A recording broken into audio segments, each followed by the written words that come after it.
Não é à toa que a sociedade nos considera muitas vezes como pessoas alienadas, como pessoas sem credibilidade, ou como pessoas às quais a gente não pode dar muita atenção, porque são pessoas que vivem tão distantes do mundo, pessoas que vivem tão divorciadas de uma interação intencional com o contexto no qual vivem, que as pessoas não sabem o que acontece nos seus dias. E essas pessoas que se dizem o povo de Deus não sabem interpretar os fatos que acontecem no seu tempo. E muitas vezes, pessoal, nós somos cegos, somos no mínimo míopes diante da realidade histórica, dos fatos que acontecem a todo dia, e que a igreja precisava de dar respostas bíblicas aos acontecimentos do tempo presente, e a igreja não sabe o que está acontecendo, o que dizer, responder para o mundo, como deve se posicionar.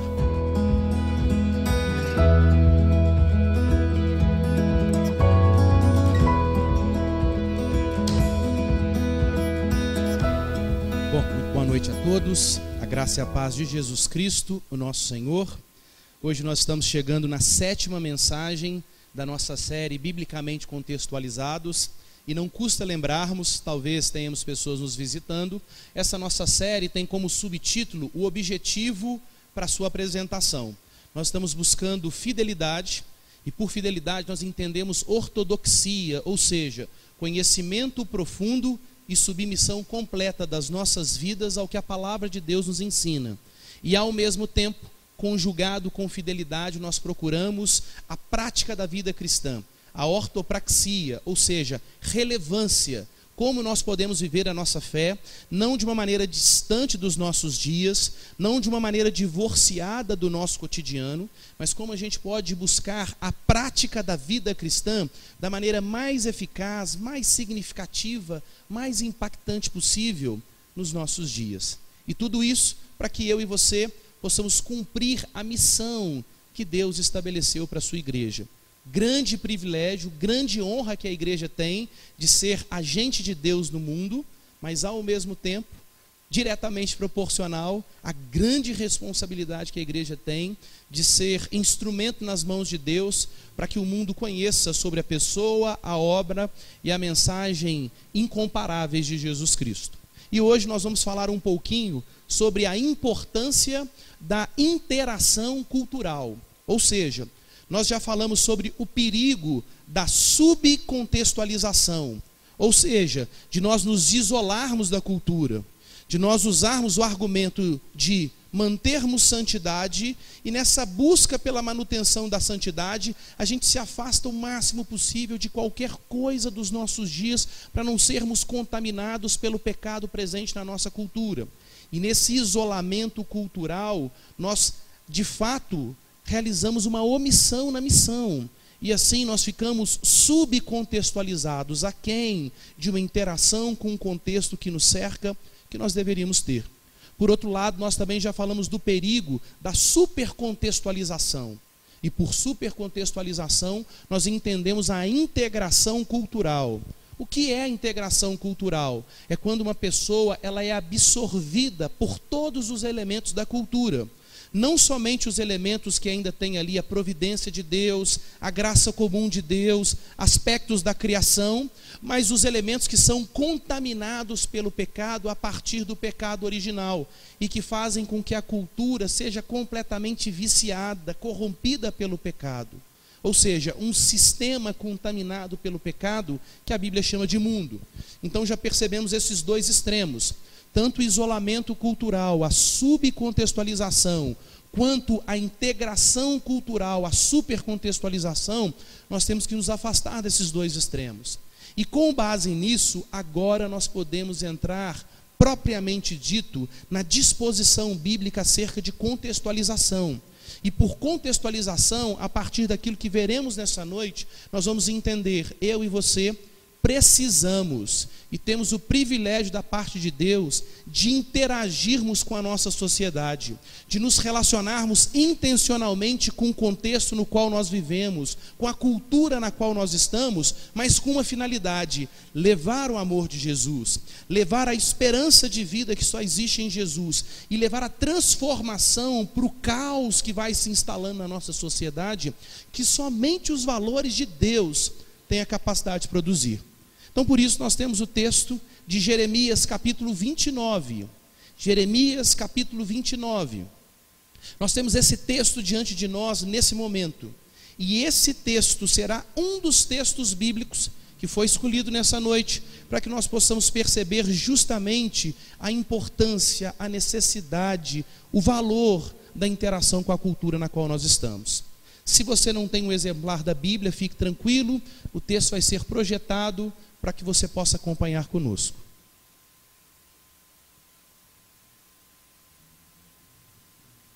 Jeremias, capítulo 29, faremos a leitura dos versos 1 até o verso 14. Amado Deus, mais uma vez temos diante de nós tua santa palavra. Ah, Senhor, como nós amamos a Sagrada Escritura, como nós louvamos ao Senhor por deixar um registro da revelação do Senhor, do conhecimento do Senhor, dos propósitos do Senhor e da determinação do Senhor para todas as coisas. Obrigado que nós temos um guia perfeito, um guia suficiente, um guia que traz esperança, Senhor, e que traz confiança para o nosso viver. E este guia é a tua palavra.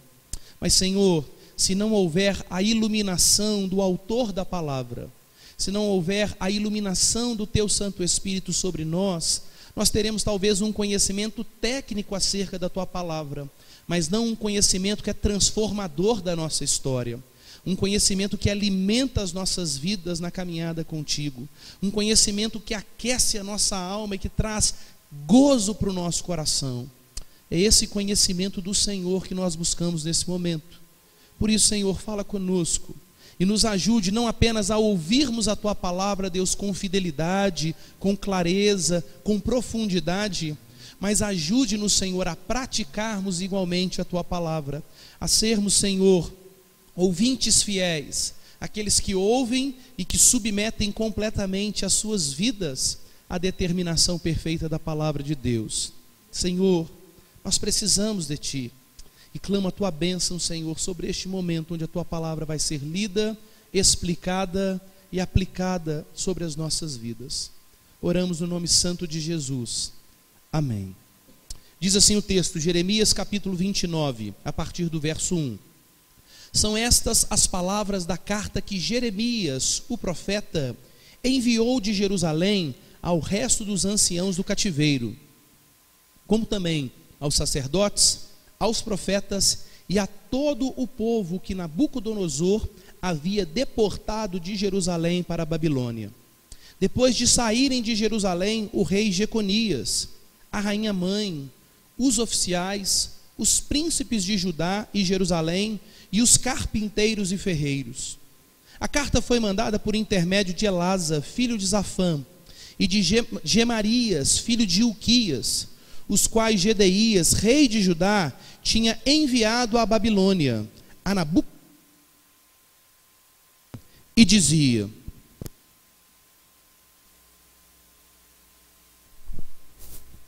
assim diz o Senhor dos exércitos, o Deus de Israel, a todos os exilados que eu deportei de Jerusalém para a Babilônia: edificai casas e habitai nelas, plantai pomares e comei o seu fruto, tomai esposas e gerai filhos e filhas, tomai esposas para vossos filhos e dai vossas filhas a maridos, para que tenham filhos e filhas. Multiplicai-vos aí e não vos diminuais. Procurai a paz da cidade para onde vos desterrei, e orai por ela ao Senhor, porque na sua paz vós tereis paz. Porque assim diz o Senhor dos exércitos, o Deus de Israel: não vos enganem os vossos profetas que estão no meio de vós, nem os vossos adivinhos, nem dei ouvidos aos vossos sonhadores, que sempre sonham segundo o vosso desejo. Porque falsamente vos profetizam eles em meu nome. Eu não os enviei, diz o Senhor. Assim diz o Senhor: logo que se cumprirem para a Babilônia 70 anos, atentarei para vós outros, e cumprirei para convosco a minha boa palavra, tornando a trazer-vos para este lugar. Eu é que sei que pensamentos tenho a vosso respeito, diz o Senhor, pensamentos de paz e não de mal, para vos dar o fim que desejais. Então me invocareis, passareis a orar a mim, e eu vos ouvirei. Buscar-me-eis e me achareis, quando me buscardes de todo o vosso coração. Serei achado de vós, diz o Senhor, e farei mudar a vossa sorte. Congregar-vos-ei de todas as nações e de todos os lugares para onde vos lancei, diz o Senhor, e tornarei a trazer-vos ao lugar donde vos mandei para o exílio. Amém. Bom, esse texto que nós temos diante de nós veremos de uma maneira clara nessa noite, pelo menos assim eu espero, a realidade da interação cultural. Um impulsionar da parte de Deus para que o seu povo entenda o seu papel no mundo e interaja à luz da palavra com o mundo, cumprindo a vontade de Deus no mundo, na sua geração específica.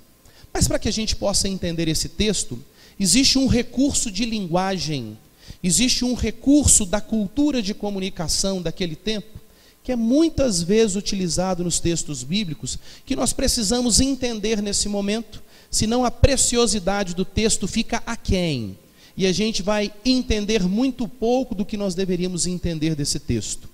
E justamente essa estrutura de comunicação é chamada de estrutura tipológica. O que é isso? Deixa eu tentar explicar isso para você, me expondo um pouquinho na minha idade. Vou usar uma gíria da minha época de adolescência. Talvez os mais jovens vão falar assim: pastor, você está por fora, eu nunca ouvi isso. Isso vai perceber o quanto que a gente vai envelhecendo.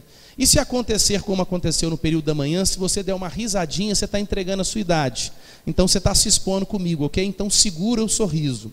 Mas na minha época, quando a gente queria descrever uma coisa que era importante, que era significativa, e que às vezes faltavam elementos na nossa comunicação para descrever com fidelidade o que aquilo significava, a gente falava assim: tipo assim.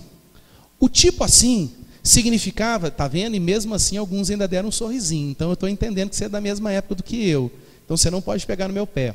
O tipo assim era justamente uma descrição de algo importante, de algo de valor, que a gente tinha um modelo para mostrar como aquilo parecia, mas o modelo mostrava como parecia, mas não conseguia descrever exatamente como aquilo era. Essa estrutura do tipo assim é um tipo de recurso numa linguagem tipológica. O que significa isso? Um outro exemplo. Ontem eu estava no período da tarde brincando com o Henrique e obviamente correndo atrás do Henrique, né? Não correndo com o Henrique, mas correndo atrás do Henrique. E a gente estava num espaço ali na Universidade Federal de Juiz de Fora, onde no final da tarde o sol foi projetado contra as nossas costas, né? Ele bateu nas nossas costas e a partir disso projetou a nossa sombra.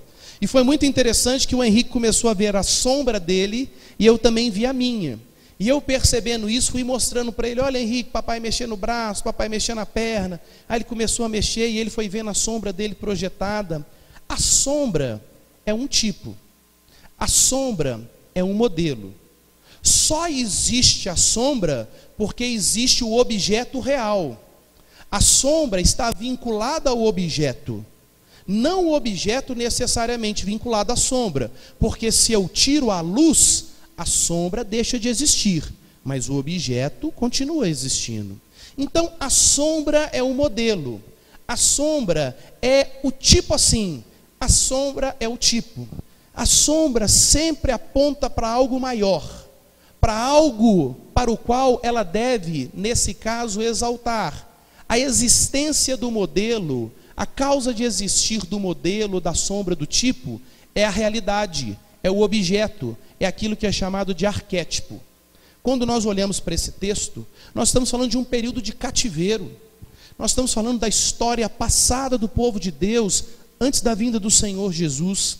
E quando nós lemos esse texto, talvez você fale assim: pastor, ok, vou levantar alguns princípios bíblicos para aplicação na minha vida, mas eu não consigo ver muito sentido entre o meu viver no tempo presente, na sociedade brasileira, na pós-modernidade, no século 21, e a sociedade desse tempo da profecia de Jeremias.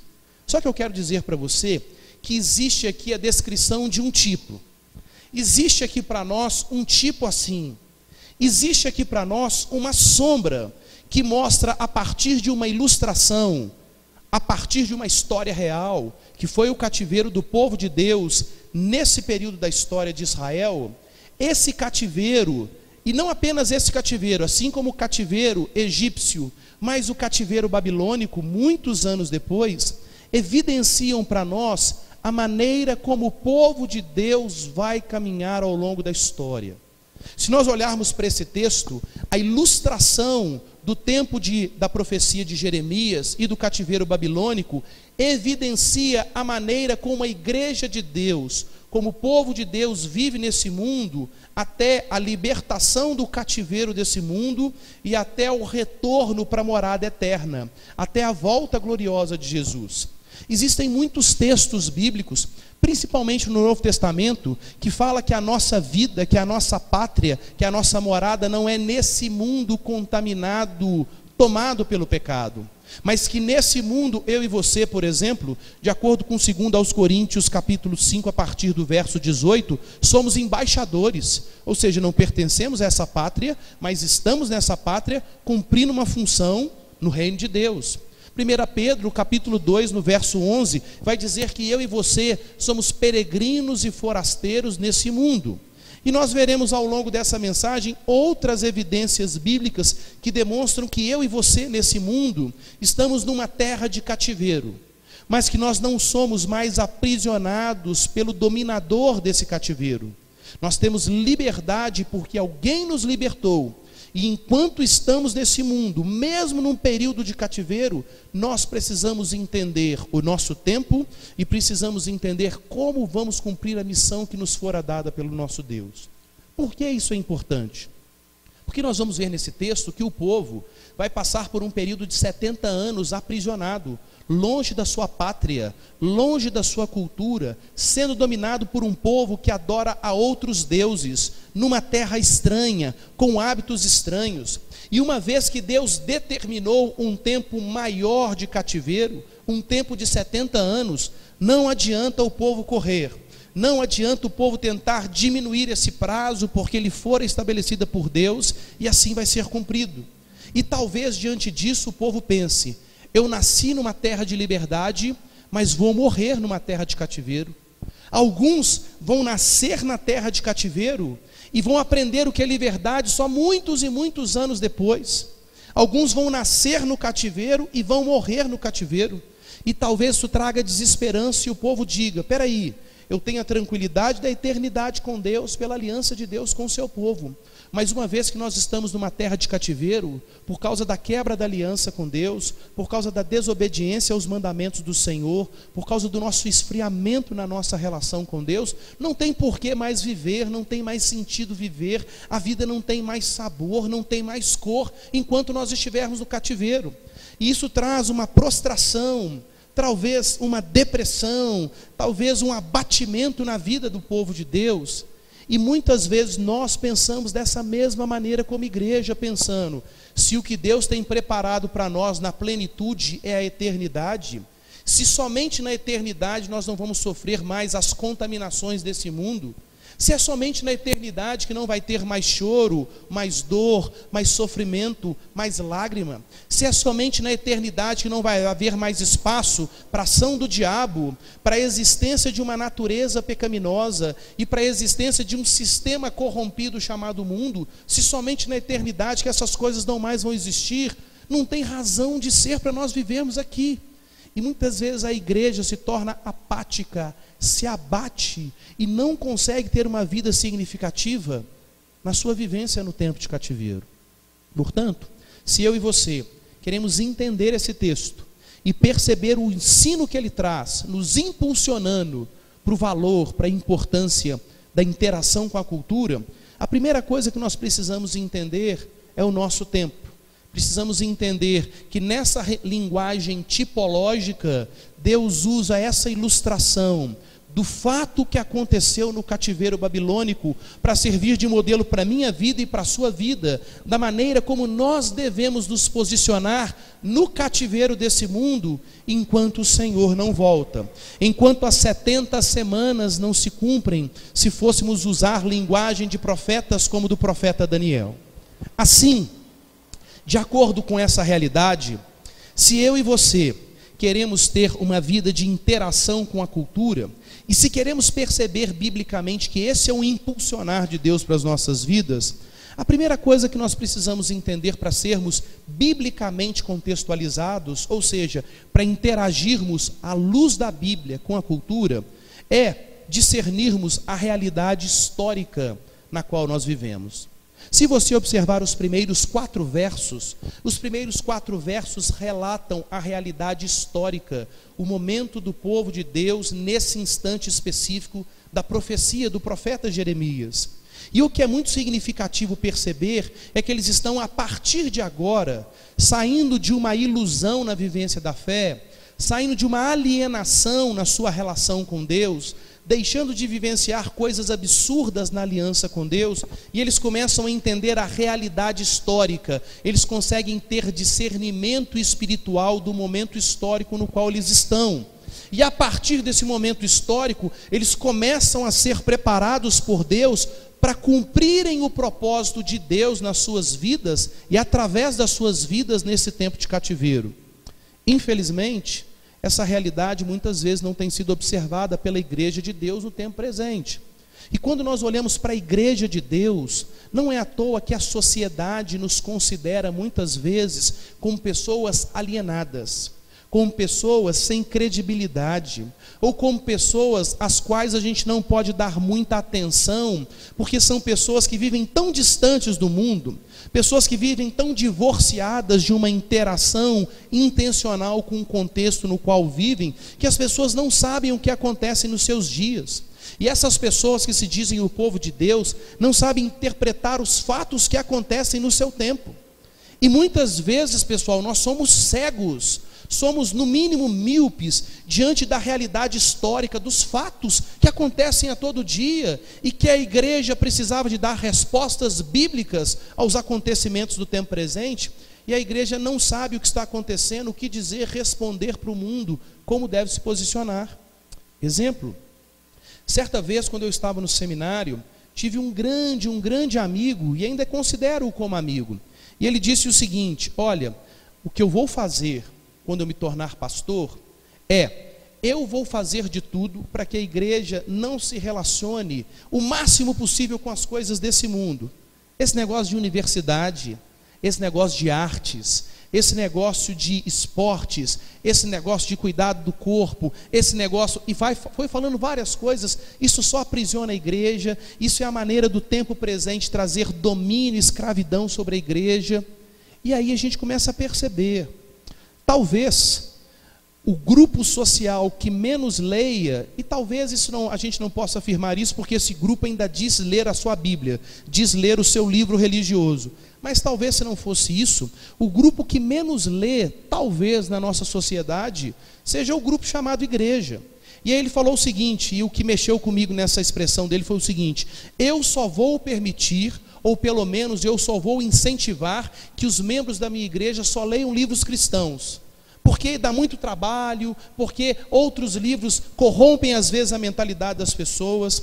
E aí nessa conversa com ele, e já sendo influenciado por uma visão cristã reformada de como nós enfrentamos essas questões, eu falei com ele: olha, quando eu me tornar pastor, uma coisa que eu vou me esforçar é para encharcar a igreja de Bíblia, para fazer com que a igreja leia a Bíblia todo ano, para fazer com que tenha estudos específicos de explicação mais clara possível e mais aprofundada possível, dentro das condições minha de ensino e dos demais irmãos da igreja, acerca da palavra.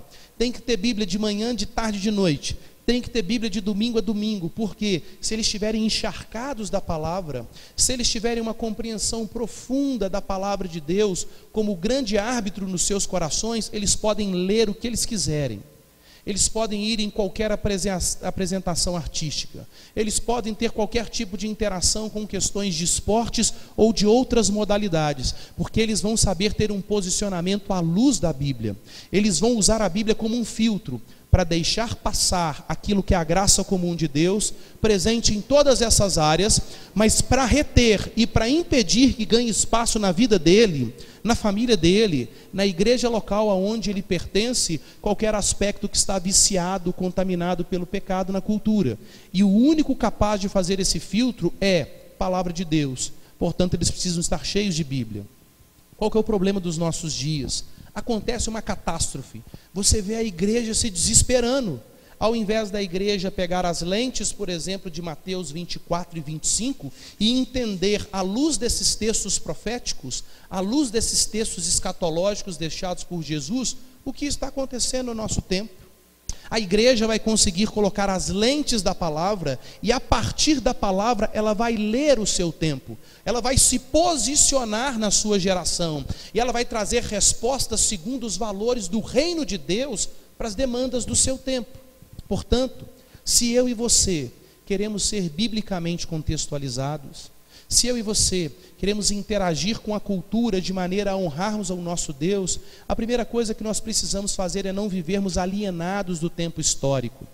Me recordo certa vez, um dos grandes servos de Deus, na nova dispensação, no período da história da igreja, a partir do Novo Testamento, ele viveu no século XIX e esse servo de Deus foi chamado de Charles Haddon Spurgeon. Ele foi chamado de o príncipe dos pregadores.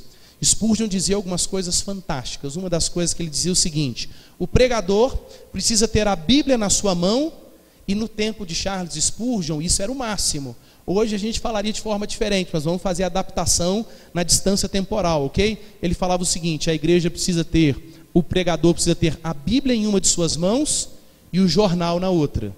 Por que ele precisa ter primeiro a Bíblia? Porque toda a leitura que ele vai fazer da sociedade, dos acontecimentos, das coisas que o cercam, ele se posiciona a partir da perfeição da palavra de Deus.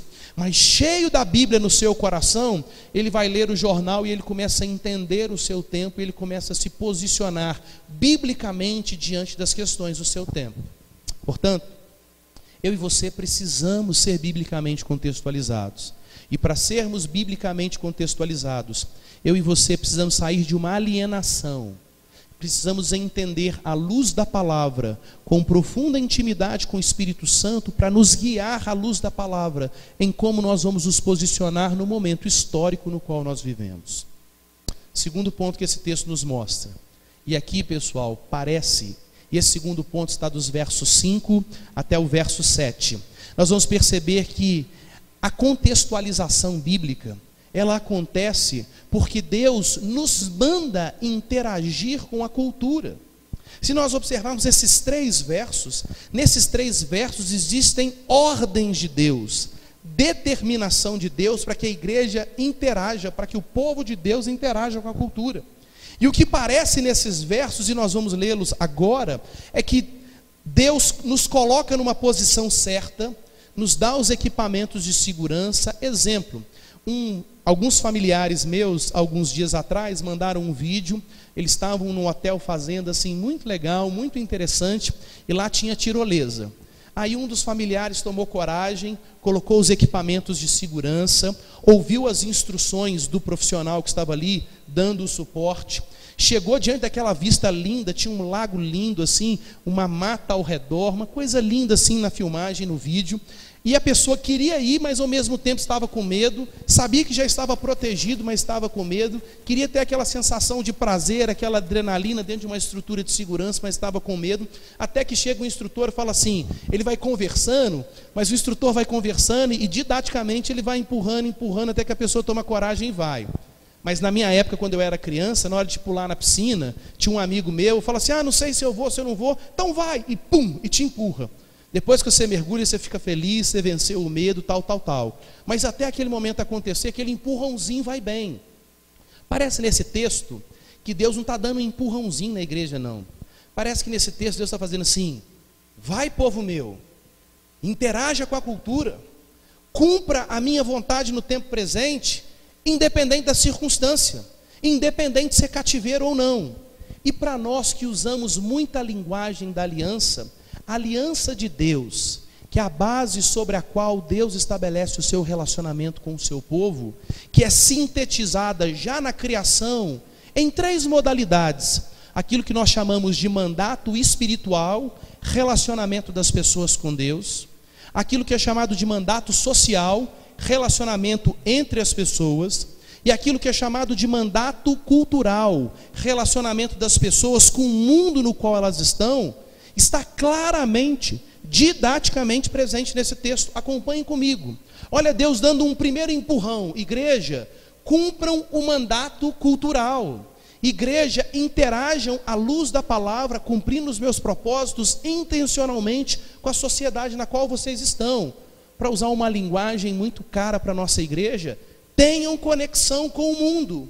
Olha o versículo 5 dizendo isso. Percebam, o verbo não está no indicativo, apenas descrevendo uma ação, como se ela fosse uma escolha: vocês podem fazer isso ou não. O verbo está no imperativo, é ordem de Deus, é determinação de Deus, deve ser cumprida pela igreja se quer agradá-lo. Olha o texto dizendo: edificai casas. Mas não é só edificar casa, como se você fosse um construtor civil no cativeiro. É edificai casas e morem, habitem nessas casas. Mas no cativeiro, sim. Olha o que o texto diz: plantai pomares e comei do seu fruto. Ou seja, a igreja não apenas vai servir na terra de cativeiro, construindo, plantando, mas a igreja vai ter proteção, moradia, a igreja vai ter alimento, subsistência, vai ter as suas necessidades providas por Deus no cativeiro.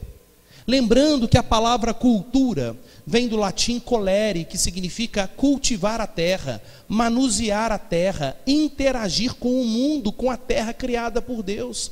O que o texto está dizendo para nós, como conclusão nesse versículo 5? Interajam com o mundo, cumpram o papel de vocês no mundo.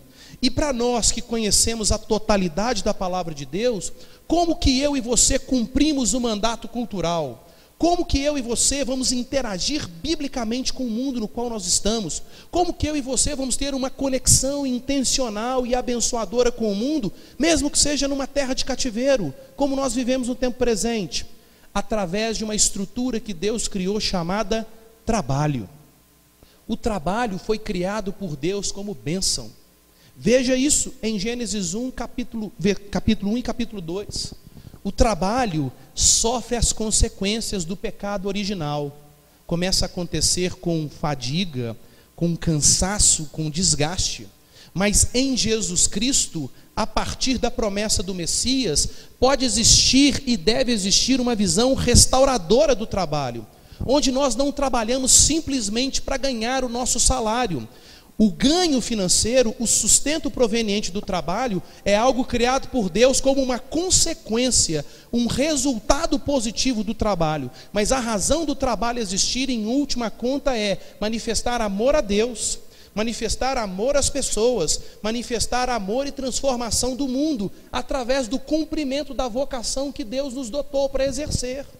As habilidades naturais que Deus nos dá, as competências, as oportunidades, o conhecimento intelectual, as habilidades físicas, tudo que Deus nos dá como capacitação para trabalharmos, é para que Deus seja adorado, é para que as pessoas sejam amadas, e é para que o mundo seja transformado por meio do nosso trabalho. Portanto, o trabalho não é maldição, é bênção de Deus. Agora, ele se torna uma maldição quando a gente não entende o trabalho como expressão de amor a Deus, como expressão de amor ao próximo, como expressão de transformação do mundo. Quando a gente entende o trabalho dessa forma, se torna diferente acordar cedo para trabalhar. Se torna diferente enfrentar os desafios, os desgastes, as fadigas que nós enfrentamos no nosso trabalho. A gente faz com a motivação certa. E a gente faz entendendo que Deus está usando as nossas vidas naquele lugar de trabalho para que Ele seja conhecido, para que as necessidades das pessoas sejam supridas e para que o contexto no qual você vive seja melhorado, seja transformado positivamente pela contribuição que você dá através da sua vocação. Deus nos dá dons espirituais e através do ministério cristão, do serviço cristão, nós podemos transformar a realidade, mesmo numa terra de cativeiro, a partir da igreja, extrapolando os muros da igreja. E todo cristão recebeu pelo menos uma aptidão espiritual da parte de Deus para exercê-la na força do Senhor, com alegria diante de Deus e para o louvor de Deus. Portanto, o mandato cultural, a conexão com o mundo está presente no versículo 5. Perceba, Deus dá uma ordem para que a gente interaja com o mundo. Mas o versículo 6 nos mostra o mandato social, a conexão com o próximo, a interação com pessoas acontecendo a partir da estrutura básica que Deus criou e a partir dela nós aprendemos sobre todas as demais interações com o nosso próximo, chamado família. Olha o versículo 6. Tomai esposas e gerai filhos e filhas. Tomai esposas para vossos filhos e dai vossas filhas a maridos, para que tenham filhos e filhas. Multiplicai-vos aí e não diminuais. E talvez a minha geração precise ouvir esse texto como um megafone de Deus gritando nos nossos ouvidos. Talvez uma geração que vem antes da minha precise ouvir essa realidade. Sabe por quê? Porque nos nossos dias, e por isso a gente precisa entender o contexto da profecia de Jeremias como sombra e a realidade na qual nós vivemos como, de fato, o cumprimento desse tempo de cativeiro, e Deus nos mostra como viver, portanto, a partir desse texto. Porque nos nossos dias, e entenda, antes de eu falar as afirmações que eu vou trazer aqui, eu entendo que nós precisamos ser responsáveis, eu entendo que nós precisamos ser muito cautelosos à luz da Bíblia, na constituição de família, na geração de filhos, eu entendo todas essas coisas. Só que a gente está vivenciando um problema nos nossos dias muito grave. Eu quero contar esse problema a partir da minha experiência. Eu e minha esposa demoramos quase 10 anos para termos o nosso primeiro filho, a nossa primeira filha, a Mariana. E aí, nesse tempo, depois que deu 3, 4 anos de casados, as pessoas começavam a olhar para a gente assim, e aí? Quando vai vir um bebê? E aí? Quando que a família vai aumentar? E a gente não sentia isso necessariamente como cobrança, era um incentivo, as pessoas torcendo por nós, aquela coisa gostosa, etc, etc. Só que foi dando 6 anos, 7 anos, 8 anos, 9 anos, as pessoas chegavam para a gente e começavam a falar assim, olha, vocês já pensaram talvez na adoção? Pode ser um caminho importante para vocês. Às vezes, quando tinha coragem, perguntavam, você é estéril, sua esposa é estéril, vocês têm algum problema? Olha, existem muitos tratamentos hoje. E eu não vejo necessariamente um problema nisso, porque eu vi que as pessoas estavam querendo o nosso bem. Regra geral, eu olho todos os comentários, sempre pela motivação boa, positiva, enfim. E aí o nosso caso era outro, que não convém aqui explicar, depois se você quiser, particularmente a gente pode conversar sobre isso. Mas nesse tempo eu comecei a perceber uma coisa, principalmente no finalzinho desse tempo. Eu que no início do casamento queria muito ter filhos, eu comecei a perder um pouco esse desejo. E a minha esposa, que também queria muito ter filhos, ela começou a esfriar um pouquinho e desacelerar essa vontade dentro do coração dela. E a gente começou a perceber o porquê. Porque se a gente tivesse filhos, a gente não ia ter mais noites de sono. E é verdade, esse negócio chamado sono, de uns 3 anos para cá, eu esqueci o que é. Um dia vocês podem me apresentar o que é isso. A gente começa a ter muito trabalho. Sabe, a gente começa a ter muito esforço, muito desgaste. A gente tem que fazer renúncias na nossa vida particular, algumas renúncias em favor do cuidado com o casamento e com os filhos a partir do momento que os filhos chegam. Só que são poucas as pessoas que têm coragem de dizer o seguinte, eu não quero ter filhos porque dá trabalho. Aí as pessoas dão desculpas. Ou não quero ter filhos porque é algo muito caro, custa muito dinheiro. Aí as pessoas na igreja começam a dar uma desculpa assim, eu não quero ter filhos porque os nossos dias são muito maus. Olha a espiritualizada. Eu não quero ter filhos porque eu não quero colocar pessoas para sofrerem nesse mundo dominado pelas trevas. Só que o seguinte, o tempo da profecia de Jeremias era o mesmo. Eles estavam em cativeiro. Eles são escravos. Eles passam por perseguições terríveis. E aí, o que Deus manda dizer, olha, não tenham filhos porque na verdade os dias são muito maus. Não. Deus diz o seguinte, você vai pegar a sua mulher, você vai ter filhos com ela. Você vai pegar os seus filhos e você vai procurar esposas para os seus filhos. Você vai tomar as suas filhas, vai procurar esposos para elas. Eles vão ter filhos nessa terra, você vai ter uma descendência nessa terra, vocês vão crescer e vocês vão multiplicar aí. E se a família é a base diante da qual Deus estrutura todas as outras relações sociais, Deus está dizendo, a conexão com o próximo, o mandato social precisa acontecer, mesmo que seja numa terra de cativeiro. E aí eu precisei fazer uma viagem para o Rio de Janeiro, com quase 9 anos de casados, participando de um casamento de um dos primos de minha esposa, e foi um final de semana muito abençoador. No momento assim de despedida no domingo, a família, fez um churrasco na casa, todo mundo lá conversando. Uma moça senta-se na mesa, eu a conheço, ela é uma cristã, e ela começa a contar sobre o casamento dela, ela já com uma idade um pouco mais avançada que a minha Miriane, com filhos quase com a nossa idade. E aí quando a gente falou o tempo de casados, falou assim, mas vocês não querem ter filhos? Eu falei, não, nós queremos. Mas por que vocês não tiveram filhos ainda? Aí explicamos um problema de saúde que minha esposa teve e tal. Ela falou assim, mas não está terminando esse tempo? Tá. E na hora que terminar, o que vocês vão fazer? Aí a gente dá aquelas desculpas pela tangente e não enfrenta o problema. Ela falou o seguinte, deixa eu te contar uma história. Alguns anos atrás, a esposa de um pastor sentou comigo e percebendo que eu e meu esposo demorávamos muito para termos filhos, ela disse o seguinte, olha, vocês precisam ter filhos. Se Deus não quiser que vocês tenham filhos, Deus não os dará a vocês. Mas vocês precisam ter filhos e vocês precisam tentar. E ela falou algo, sabe quando entra uma flecha no seu coração, que incendeia o seu coração e transforma o seu comportamento?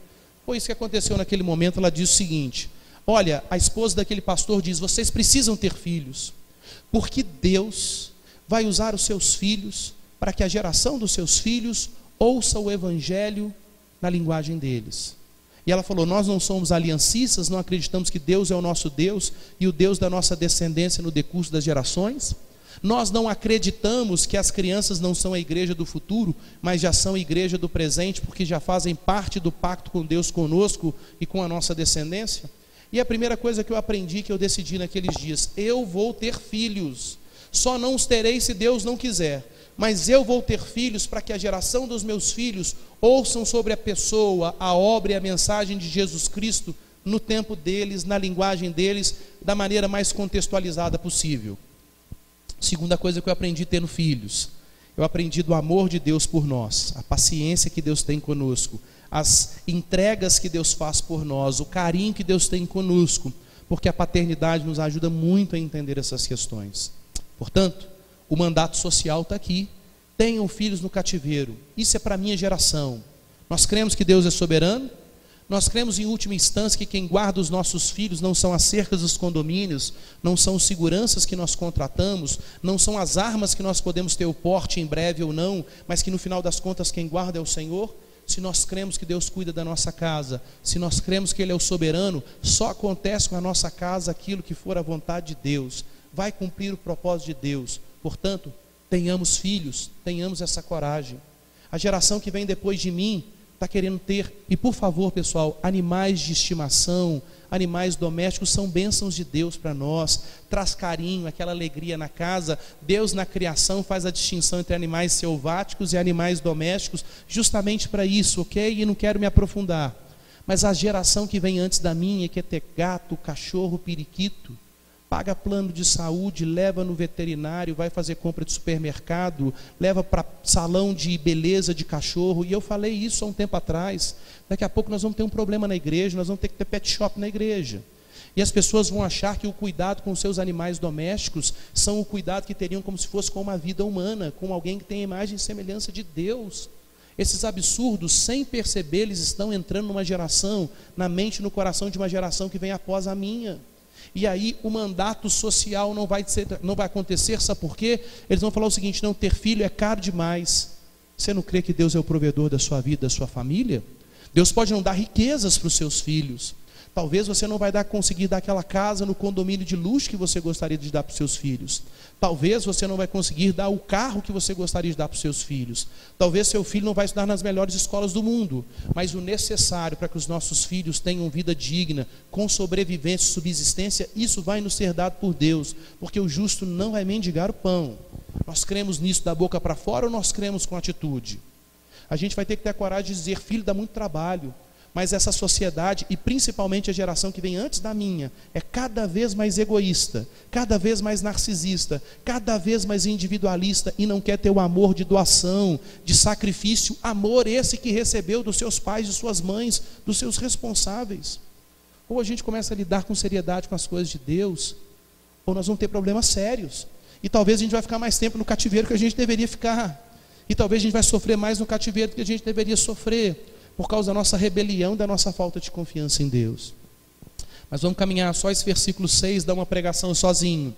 Versículo 7 fala do mandato espiritual, fala da conexão com Deus. Olha o que o texto diz: procurai a paz da cidade. Paz para o mundo é ausência de guerra, ausência de rebelião, é condicionada às circunstâncias, é algo sempre instável. E não é isso que acontece nos nossos dias? As nações vivem um clima de tensão, uma não pode às vezes espirrar de uma forma que a outra não goste, que começa uma possibilidade de guerra entre nações, entre povos. A gente vê que no século XX, no século XXI, talvez nunca na história da humanidade foram dizimadas tantas pessoas por causa de guerras, perseguições religiosas, conflitos políticos, como nos últimos 150 anos. Olha só, o mundo tecnológico, o mundo desenvolvido, o mundo cada vez mais moderno e pós-moderno, cada vez mata mais pessoas. A paz da cidade não vai acontecer com a ausência de conflitos, mas a paz da cidade vai acontecer com uma paz que somente o príncipe da paz pode trazer, Jesus Cristo. E essa paz vem fruto de uma igreja, de um povo que ora pela cidade, que ora pela terra de cativeiro, que ora sim pela perspectiva eterna, mas que ora pela igreja enquanto está presente nesse mundo cumprindo a missão. E pessoal, a igreja pede por tantas coisas, por prosperidade, por poder político, por poder econômico, mas a gente vê cada vez mais a igreja pedindo: Senhor, traz paz para a nossa cidade, toma Juiz de Fora nas tuas mãos, derrama a tua misericórdia abundante sobre essa cidade, transforma as situações de promiscuidade, transforma a violência, transforma o desemprego, transforma o avanço das drogas. Senhor, transforma a exploração de pessoas. Senhor, diminua as desigualdades sociais. A igreja não ora mais por isso, a igreja ora: Senhor, me dá um prédio, me dá um templo, me dá projeção, nos permita ter o próximo prefeito ou vereador da cidade evangélico, e se possível que seja da minha igreja. Pessoal, uma mediocridade nos pedidos diante de Deus, um egoísmo. Nós percebemos aqui o mandato social: só uma igreja que tem intimidade com Deus vai orar com intensidade, com eficácia na presença de Deus, para que as respostas a essas orações possam trazer uma transformação social que projeto social não está conseguindo trazer, que planejamentos políticos não estão conseguindo trazer, que empenho da sociedade, privada da sociedade, não consegue trazer. Só a oração da igreja vai trazer essa paz. Portanto, o texto nos mostra: Deus nos empurra para a cultura, na conexão com Ele, na conexão com o próximo e na conexão com o mundo.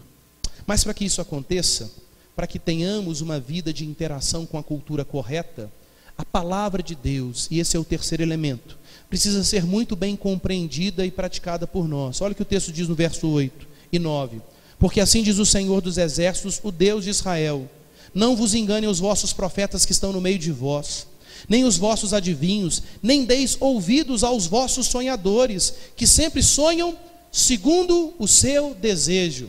Se você voltar algumas páginas em Jeremias 17, o texto diz: eles sonham segundo o seu desejo. Uma boa tradução, um bom sinônimo seria: eles sonham segundo o seu coração. E Jeremias 17 vai dizer que o coração do homem é enganoso, ele é desesperadamente corrupto. Quem vai conhecê-lo? A gente não tem tempo, mas se você voltasse um pouquinho as páginas, você vai ver, se você voltar talvez um capítulo, uma página na sua Bíblia, você vai ver o profeta Ananias em Jeremias 28, performático, com um maravilhoso discurso, demonstrando algum tipo de conhecimento, pegando o texto fora do seu contexto, pegando textos bíblicos, apenas partes do texto e não o texto todo, e trazendo um impacto e uma falsa esperança para o povo. Se eu e você não conhecermos profundamente a palavra de Deus, nós seremos cada vez mais enganados pelos falsos profetas do tempo presente. Os falsos profetas conhecem cada vez mais a Bíblia, articulam cada vez mais os pensamentos do seu coração, usando a Bíblia como texto prova, e são cada vez mais performáticos, sabem fazer as pessoas gargalharem, e não que isso seja obrigatoriamente e necessariamente pecaminoso, mas é no mínimo muito perigoso.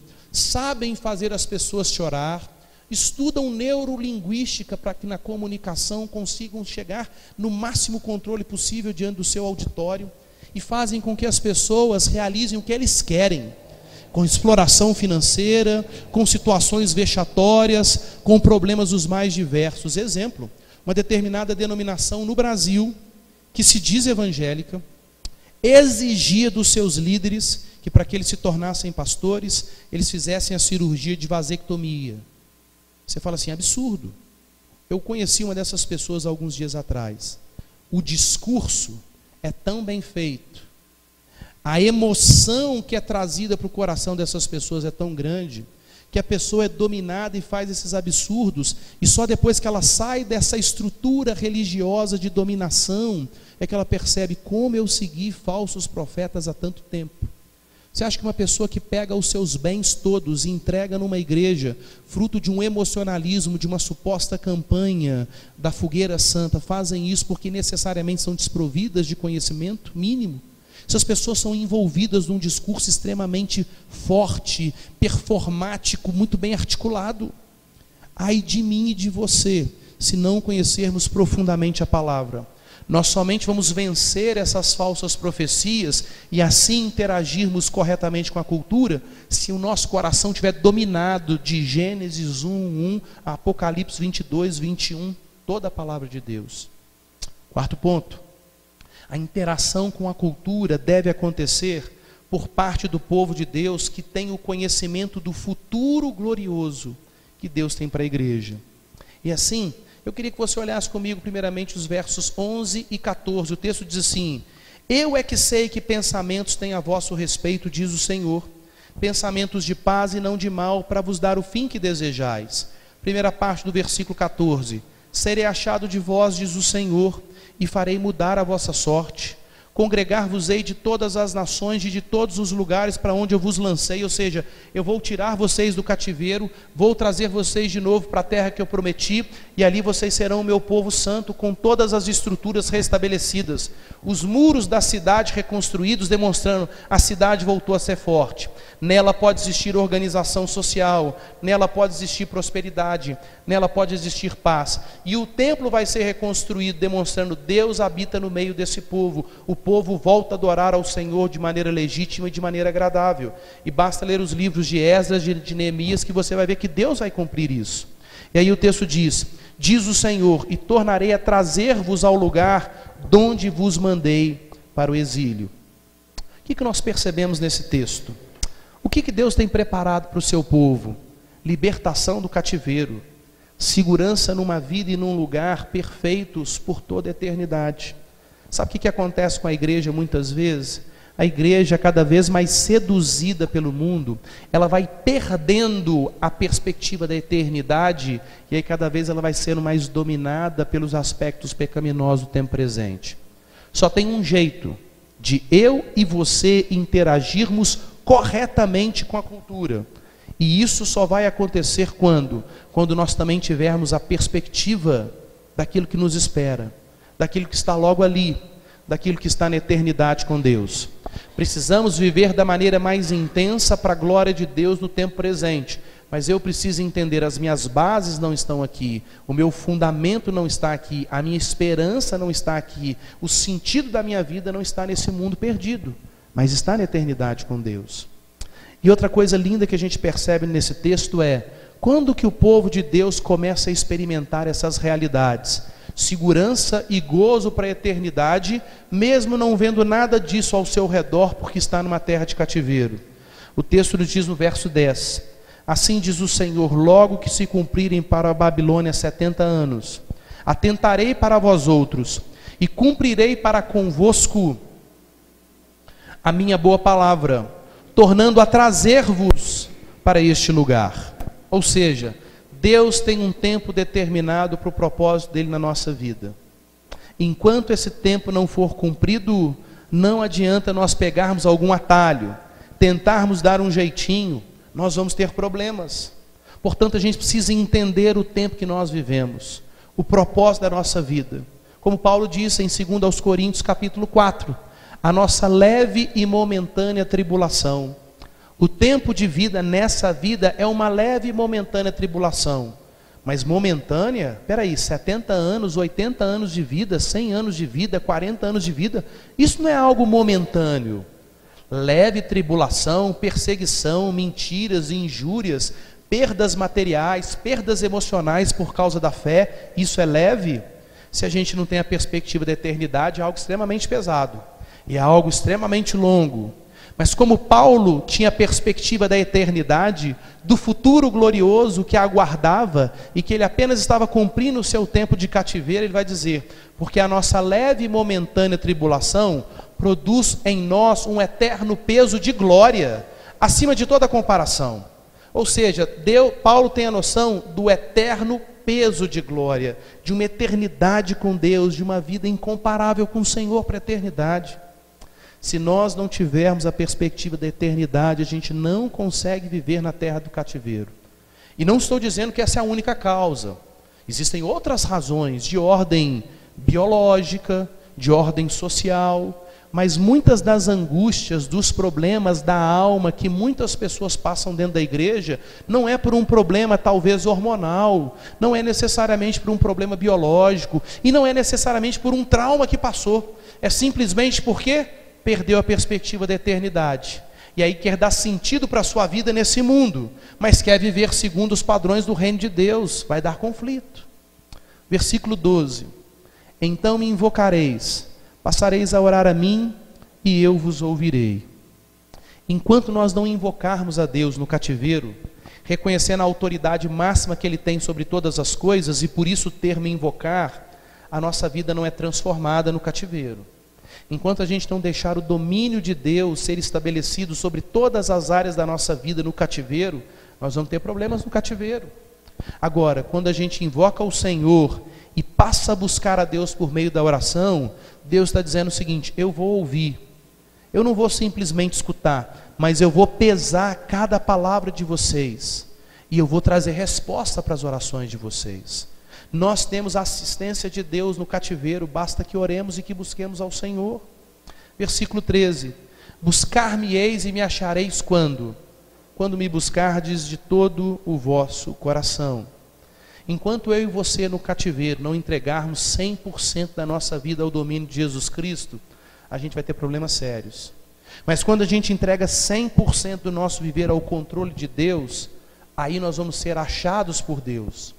Deus vai se permitir ser encontrado por nós.